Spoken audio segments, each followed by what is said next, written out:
Buenos días con todos. El día de hoy vamos a empezar con las clases de historia.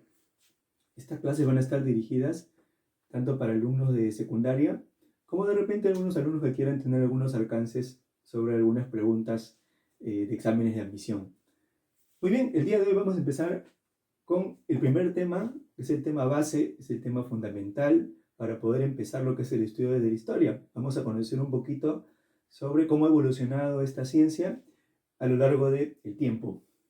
Hay que empezar diciendo que la historia se inició en Grecia, como ustedes saben. En Grecia tenemos a quien vendría a ser el padre de la historia, que fue Herodoto de Halicarnaso. Este personaje es conocido por haber realizado la primera obra reconocida como histórica, como ustedes saben, que fueron los 9 libros de la historia. Aquí tenemos a Herodoto. Hay que decir también sobre él que la historia que él hacía era una historia bastante narrativa, muy alejada de lo que hoy en día nosotros entendemos por el concepto de historia. Hoy en día la historia, como ustedes saben, es entendida como una ciencia social, cuyo objeto de estudio es el desarrollo de la humanidad, de la sociedad, a lo largo del tiempo. Esta historia, esta ciencia, ha cambiado mucho a lo largo del tiempo. Así que hoy en día, como ustedes pueden ver, tiene una serie de factores para poder analizarla, para poder estudiarla. Hoy en día la historia no solamente es una narración, como lo entendía Herodoto, sino también conlleva un análisis de los hechos históricos y, ¿por qué no?, también a veces tiene una parte crítica. La historia tiene dos factores o dos elementos que van a ser importantes: el factor tiempo y el factor espacio. Estas vendrían a ser las dos dimensiones de la historia. La dimensión tiempo y espacio. Espacio y tiempo. Son las dos dimensiones de la historia y hay que tomarlas siempre en cuenta, hay que tenerlas siempre presente para poder estudiar cualquier hecho histórico, ya que todo hecho histórico se desarrolla en un espacio determinado y se desarrolla también en un tiempo determinado. Muy bien, así que vamos a empezar a analizar un poquito sobre lo que es los factores que van a poder permitir desarrollar mejor esta historia. Recordemos que los historiadores hacen un trabajo no tan fácil, ya que el objeto de estudio, que son los hechos pasados, ¿no?, los hechos que han ocurrido en el pasado, son no tan fáciles de analizar, de estudiar, ya que el historiador no cuenta con hechos que se están desarrollando en este momento, sino que está analizando cosas que han pasado, cosas que ya no están en este momento para que las pueda tener y analizar, y por lo tanto es una ciencia que de alguna manera tiene que valerse de otras herramientas para poder reconstruir los hechos históricos. Muy bien, esas herramientas nosotros en historia le llamamos las fuentes. Las fuentes van a ser muy importantes para poder reconstruir la historia. No se olviden entonces, las fuentes vienen a ser todos aquellos vestigios, restos dejados por el hombre y que le van a permitir de alguna manera reconstruir los hechos históricos. Muy bien, nosotros tenemos una manera, digamos, clásica de dividir o de reconocer a las fuentes. Tenemos, por ejemplo, las fuentes orales. Las fuentes orales vendrían a ser todas aquellas fuentes que el hombre ha transmitido de generación en generación a través de narraciones. ¿Cuáles vendrían a ser las fuentes orales? Por ejemplo, tenemos los mitos. Vamos a colocarlo por aquí. Tenemos los mitos. Tenemos, por ejemplo, también lo que son las leyendas. Muy bien. Los cuentos también, por ejemplo, están ahí incluidos, etcétera, ¿no? Etcétera. Todas aquellas fuentes que son transmitidas a manera de narración de una generación a otra. En segundo lugar, tenemos también las fuentes escritas. Las fuentes escritas que algunos también llaman fuentes documentales. Las fuentes documentales o escritas vienen a ser aquellas que han sido consignadas por el hombre en algún material, ¿no?, de forma, valga la redundancia, de forma escrita. Tenemos, por ejemplo, lo que son los libros. Tenemos, por ejemplo, lo que son las cartas. Si vamos un poquito más hacia el pasado, tenemos, por ejemplo, los pergaminos, los papiros, en el caso de culturas como Egipto, por ejemplo, y que van a permitir reconstruir también la historia. En tercer lugar, tenemos a las fuentes materiales, que son llamadas también fuentes arqueológicas. Las fuentes materiales o arqueológicas son aquellos restos o vestigios físicos, palpables, que el hombre va a poder manipular y de esta manera poder reconstruir nuestro pasado. Tenemos, por ejemplo, como fuentes materiales, los restos textiles. Tenemos, por ejemplo, también lo que son las cerámicas. Si vamos a algo un poquito más grande, lo que son las fuentes monumentales, también son llamadas, las fuentes materiales son llamadas también fuentes monumentales. Tenemos lo que son templos, edificios, complejos arqueológicos, etcétera, etcétera. Y en cuarto lugar tenemos a las fuentes audiovisuales, que como ustedes saben, son las fuentes más cercanas a nosotros, ¿no? O más contemporáneas.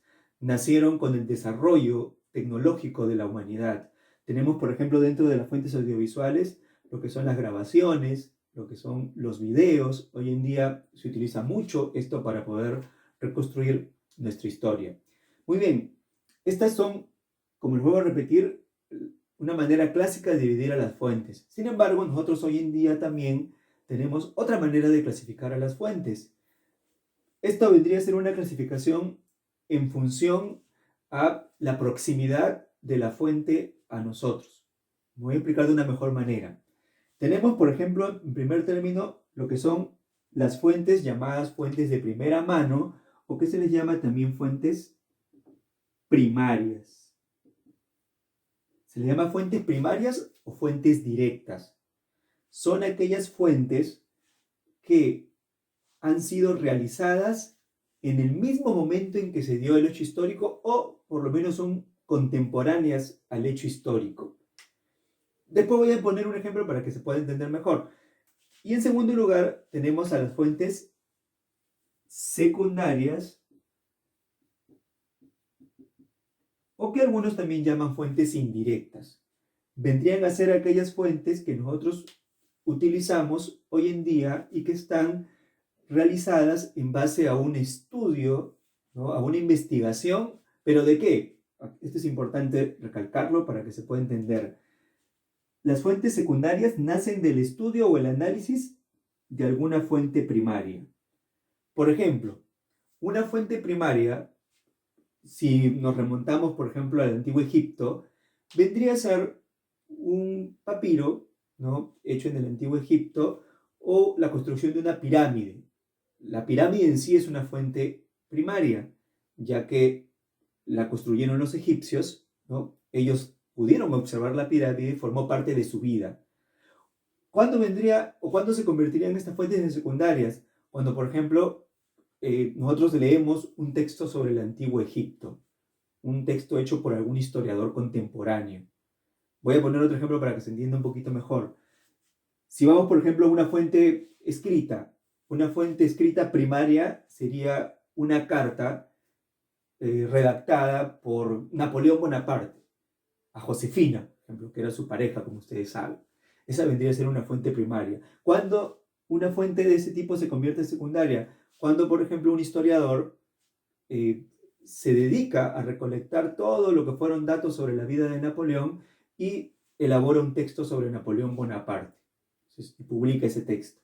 Esa investigación vendría a ser ya una fuente secundaria. Entonces, como vemos, las fuentes primarias o secundarias pueden ser tanto escritas como materiales, como orales, o también podrían ser no audiovisuales, pero siempre están basadas, las fuentes secundarias están basadas en una investigación que se ha hecho sobre, o teniendo presente una fuente primaria. ¿Ok? Muy bien.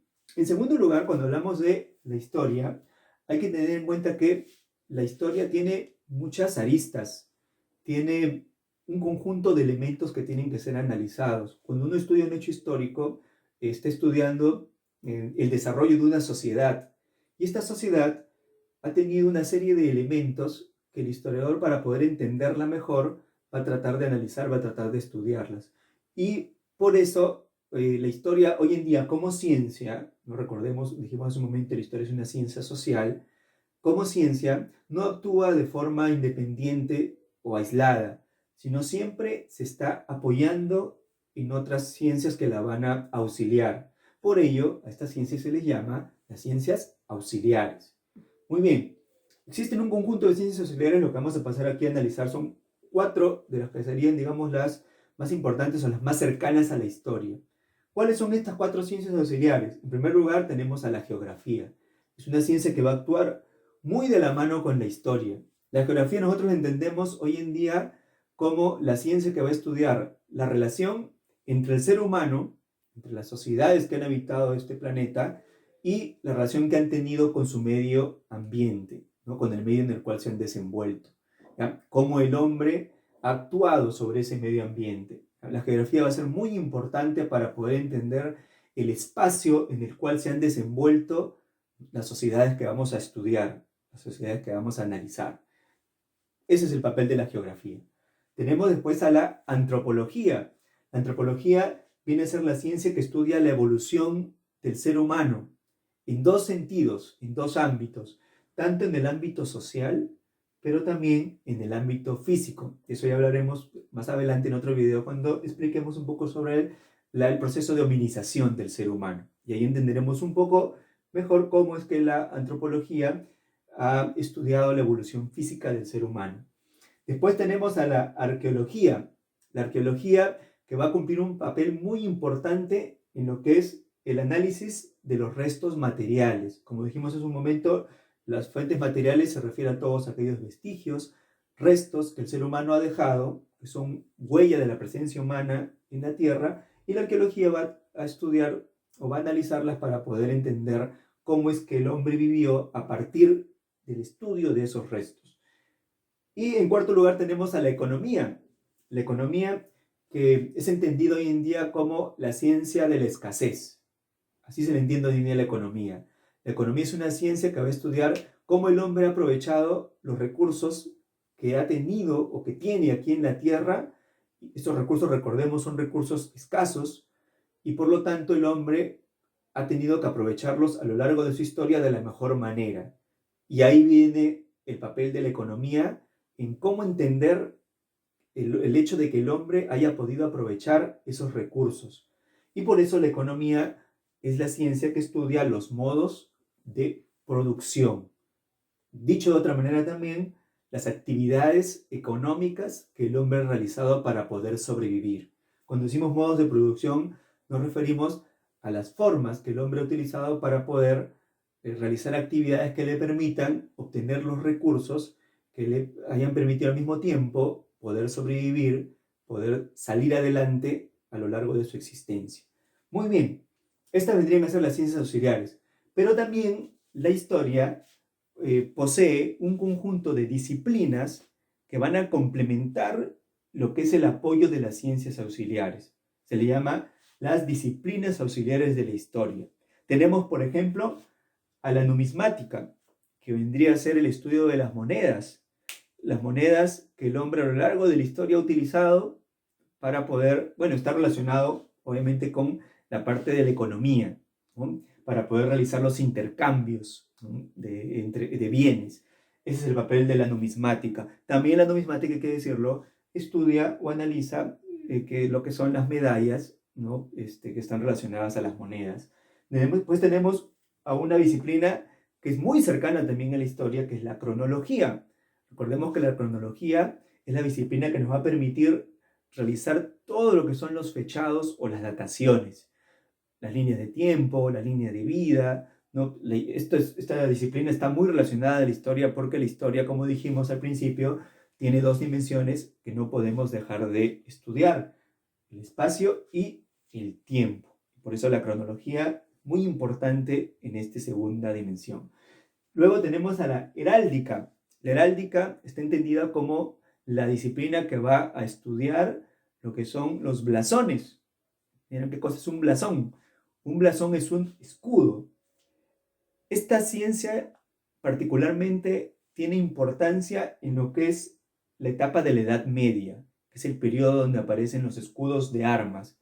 El escudo sirvió para identificar y sirve para identificar lo que fueron los linajes familiares, inclusive algunos escudos sirvieron para identificar ejércitos, sirvieron para identificar ciudades, ¿no? Y hoy en día inclusive algunas ciudades todavía se siguen identificando con los escudos medievales. Y ahí viene la importancia de la heráldica. Era una suerte de el escudo identificación, ¿no?, de la sociedad. Luego tenemos a la genealogía, que es el estudio de los linajes familiares. Cuando decimos linaje nos referimos a los descendientes, pero también a los ascendientes de un determinado grupo familiar. Ascendientes, bueno, abuelos, tatarabuelos, etcétera, etcétera. Y también descendientes nos referimos a los hijos, nietos, bisnietos. A veces la genealogía es importante para poder reconstruir la historia de familias.